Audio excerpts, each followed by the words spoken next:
හොඳයි. ලන්ච් එකෙන් පස්සේ අපේ රෝඩ් ට්‍රිප් එකේ ඉතුරු ටික මේ කොටසින් බලාගමු.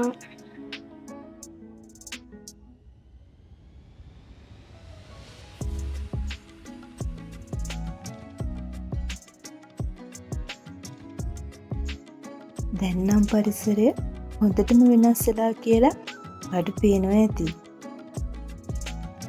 කාන්තාරයක පෙනුම තමයි දැන් තියෙන්නේ. දැක්කම හොඳටම රස්නේ ඇති කියලා නේද හිතෙන්නේ? අයියෝ, පොඩ්ඩක්වත් රස්නේ නැහැ. හරිම සීතලයි පරිසරය. පේනවද? තාමත් ඇති කඳු වල බාගෙට දියුණුවම පේන්න තියෙනවා.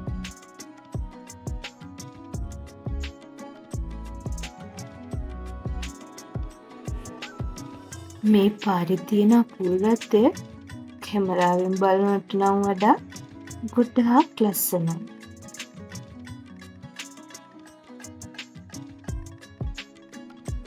ඒ ලස්සන මට වචන කරන්නත් අමාරුයි වගේ.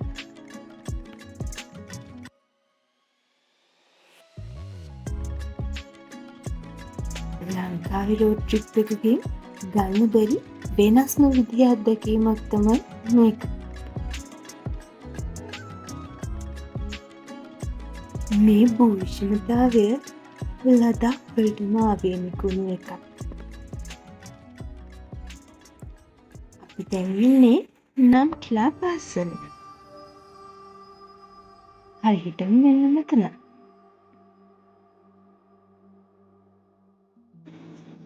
මෙතනට Pillar of the Sky කියලා කියනවා. මොකද මේ කඳු අහසකට ගොඩාක් කිට්ටුවෙන් තියෙනවා වගේ තමයි අපිට පේන්නේ.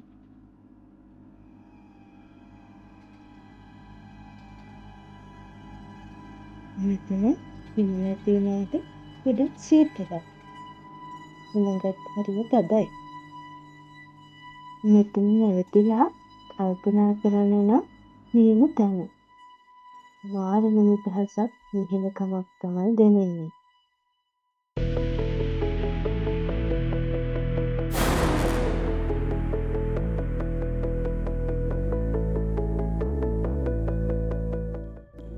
නම් කිලා පාසලෙන් පස්සේ ෆෝකිලා පාසලට යන පාර තමයි අපි දැන් ඉන්නේ.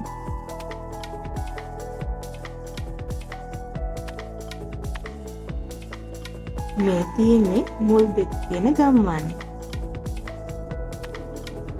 මුල්බෙක් කියන්නේ කාගිරිලේ මාර්ගයේ තියෙන තව සුන්දර හොරු ගම්මානේ.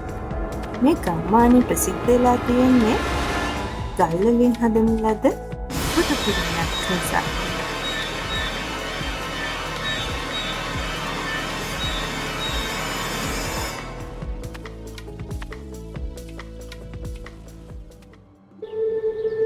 මේ පාරේ යනකොට නම් ටිකක් බයත් හිතෙනවා.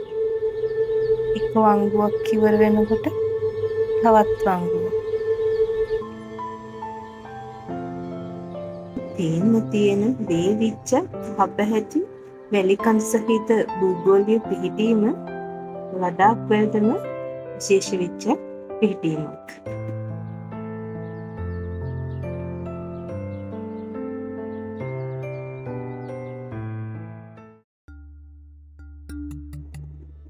මේ වංගු සහිත මාර්ගයේ යනකොට මට කියන්න ඕනි කියලා වැදගත් කාරණා ටිකක් මතක් වුණා. ඔයා ලඩාක් වලට හිමින් හිතාගෙන ඉන්නවා නම් අනිවාර්යෙන් මේ කරුණු මතක තියාගන්න. අපි එන්න ගොඩක් කුට්ට යන හින්දා ටික ටික හුස්ම ගැනීමේ අවස්ථා ඇති වෙනවා. මං වඩ මුලින්ම ඩිරෙක්ට් ෆ්ලයිට් එකකින් ලේවල්ට එන්න එපා කියලා කිව්වේ ඒ හින්දා. අනිවාර්යෙන්ම යනකොට වතුර ගොඩක් අරගෙන යන්න ඕනේ. ඒකම යන ගම ටික ටික වතුර ගොඩාරියක් බොන තරමට තමයි ඔයාට හොඳ. ටික ටික අපේ ශරීරය මේ පරිසරයට හැදිගස්සන එක තමයි ගොඩක්ම හොඳ. එන්න ඔක්සිජන් මට්ටම අඩු වෙන හින්දා වැඩි ඇඟ මහන්සි වෙන දේවල් නම් කරන්න එපා.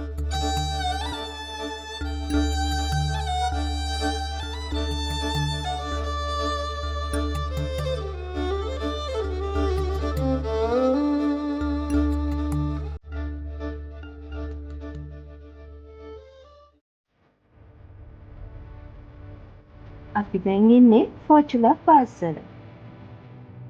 පින්නගර ලේ මාර්ගයේ තියෙන උසම ස්ථානය තමයි මේක. අඩි 13,479ක් උසයි කියලා තමයි කියන්නේ. උඩින් බලනකොට ලඩාක් කඳුකරේ විශාලත්වය බලා ගන්න පුළුවන්. හරි අපූර්ව තවත් ස්ථානයක් තමයි මේක.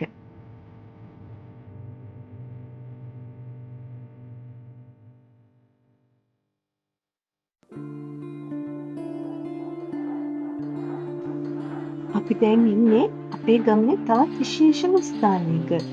මේ තැන මූන්ලෑන්ඩ් කියලා තමයි කියන්නේ. මෙතනට මූන්ලෑන්ඩ් කියලා කියන්නේ අන්තිම මතු පිට ලක්ෂණ මෙතන තියෙන නිසා.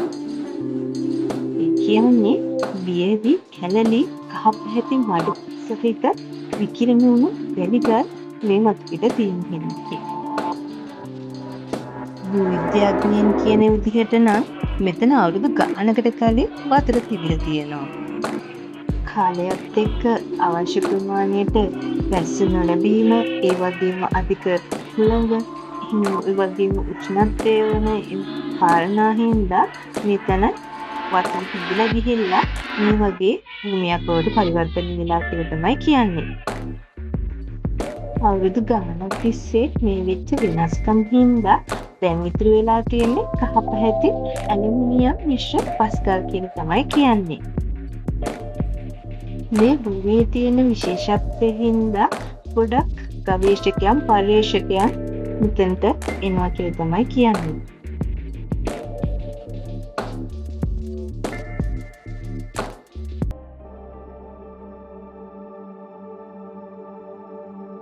මට නම් පේන්නේ හොලිවුඩ් ෆිල්ම් එකක් බලන්න ඇවිල්ලා වගේ කියලා. ඒ වගේ දර්ශන තලයක් තමයි බලා ගන්න තියෙන්නේ.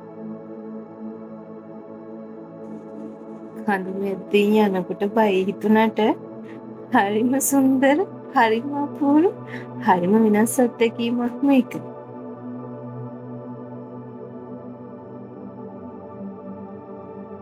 විශේෂයෙන් කියන්න ඕනේ තව දෙයක් තමයි ලඩාක් වලට එනවා නම් මේක තියෙන්නේ හරිම සීමිත සංනිවේදන ජාල කිහිපයක් විතරයි. මේ ප්‍රීපේඩ් සිම් වැඩ කරන්නේ නැහැ. වැඩ කරන්නේ පෝස්ට්පේඩ් සිම් විතරයි. අපි ලංකාවෙන් එනකොට රෝමින් ඇක්ටිව් කරගෙන ආවට මෙහෙට ආවට පස්සේව වැඩ කරන්නේ නැහැ. අපි මෙහෙන් වෙනම රෝමින් ඇක්ටිව් කළ සිම් එකක් අරගන්න ඕනේ.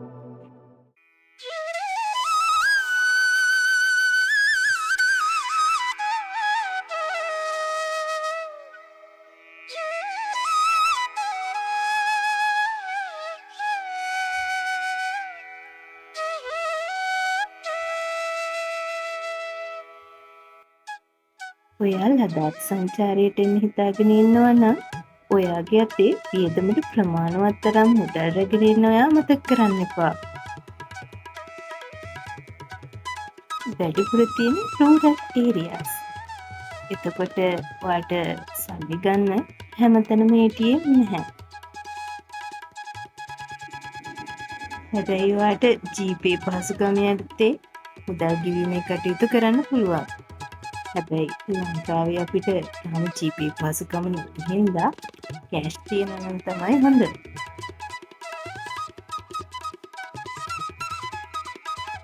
මේ තියෙන්නේ ඇප්‍රිකොට් කියන ශාකය. මේ පළතුර ලඩාක් වලටම ආවේනික වෙච්ච පළතුරක්. තාම නම් මමුයි. මෙහි අය කියන විදිහට නම් ජූලි වලින්ද දෝස්තු වගේ කාලය දක්වා තමයි මේ ඇප්‍රිකොට් වල සීසන් එක වෙන්නේ.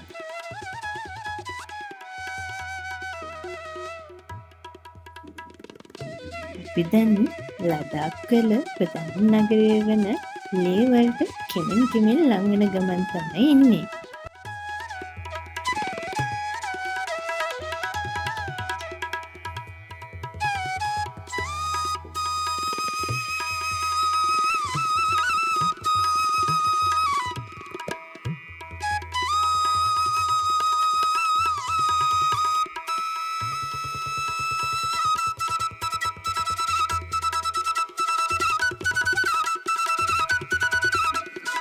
ලදාක් කර ජනවාර්ගය ගත්තහම හරි අපූරු ජනවාර්ගයන් තමයි මේ ජීවත් වෙන්නේ. මෙයාලා ටිබෙට්, මොංගෝලියා සහ ඉන්දියා කියන ජනවර්ගවල සම්මිශ්‍රණයක්.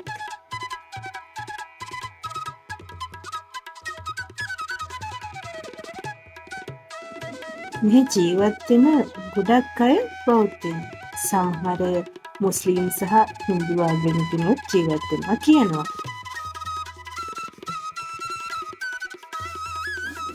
මෙයාලා ලංකාවේ, මියන්මාරයේ, තායිලන්තය වැනි ආසියාතික රටවල් අදහන ථේරවාද බුදුදහම නම් නෙමෙයි අදහන්නේ. මෙයාලා අදහන්නේ මහායාන බුදුදහම.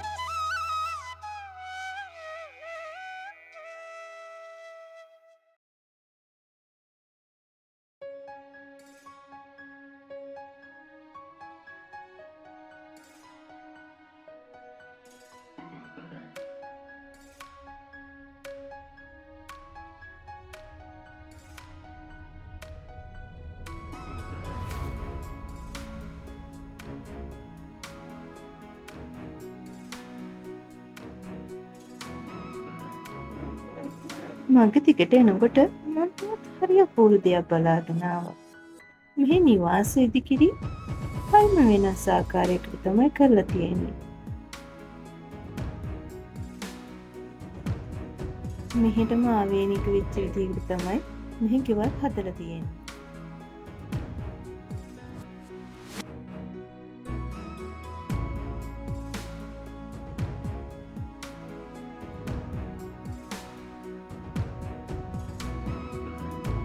ඇත්තම කියනවා නම් මට මේ ගමනේදී දැනෙන්නේ මම වෙනම ග්‍රහ ලෝකයකට ඇවිල්ලා ඉන්නවා වගේ කියලා. ඒ ගමන ආවට පස්සේ නම් මට දැන් හිතෙනවා වෙනත් ග්‍රහ ලෝකවල ජීවීන් ඉන්නවා කියන්නේ ඇත්තටම.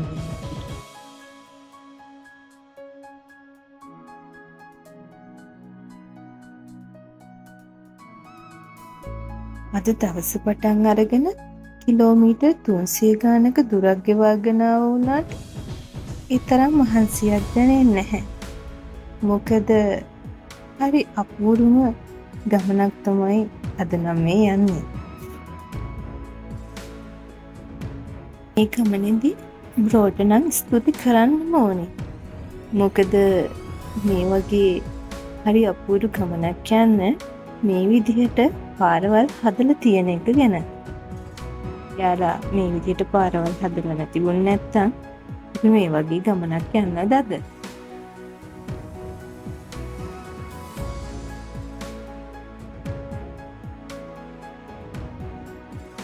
අපි දැන් මේ පහු කරගෙන යන්නේ නෙම්මු කියන ගම්මානය. මේ ගම්මානය ගොඩක් පෞරාණික වටිනාකමක් තියෙන ගම්මානයක් කියලා තමයි කියන්නේ. ඒ වගේම අපිට තව ඉස්සරහට යනකොට සංගම් පොයින්ට් කියලා පුරු ස්ථානයකුත් හම්බ වෙනවා. ඒ ආශ්‍රිතව රාෆ්ටින් කරන්න පුළුවන් කියනවා. මේ නිම්මු කියන ගම්මානයේ හෝම් ස්ටේ වලින් මේ රාෆ්ටින් වලට බුකින් දාගන්න පුළුවන් කියලා තමයි කියන්නේ.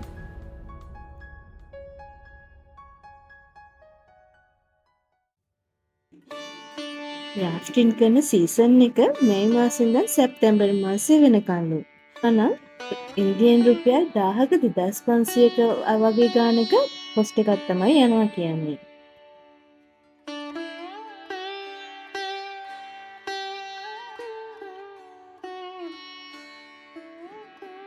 මේ පරිසරයේ තියෙන අපූර්වත්වය හොඳින් උඩ ගන්න පුළුවන් විදිහට තමයි මේ මහාමාර්ග හදලා තියෙන්නේ.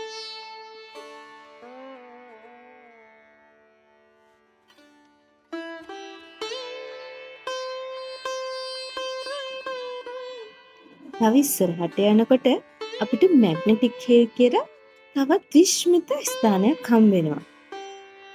ඒ කන්දේ වාහන නියුටර් කරලා තියෙද්දි ඉස්සරහට යනවලු. දැන් වෙලාව හවස 6ට කිට්ටු හින්දා ඒ තැන්වල නවතින්නේ නැතුව අපි යන්න තීරණය කළා. මොකද මේ ගමන ඉස්සරහ දවසකදී අපිට මේ දේවල් ඇවිල්ලා බලන්න පුළුවන් හින්දා.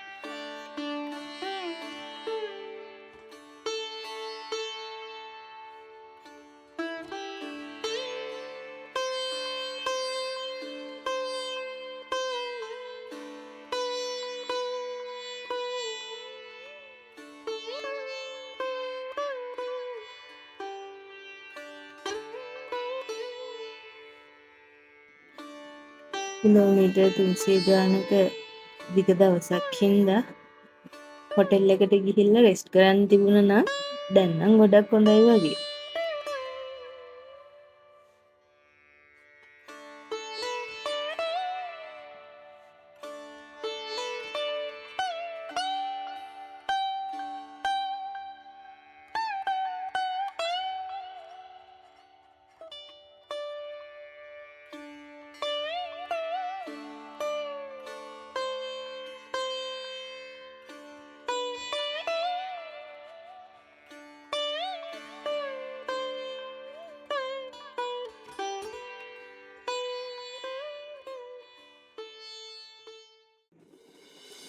තවත් හරි අපූර්ව ස්ථානයක් තමයි මේ. මේ ස්ථානේ සංගම් view point. සංස්කාර ගංගායි ඉන්දු ගංගායි දෙක එකට එකතු වෙන ස්ථානය තමයි මේක.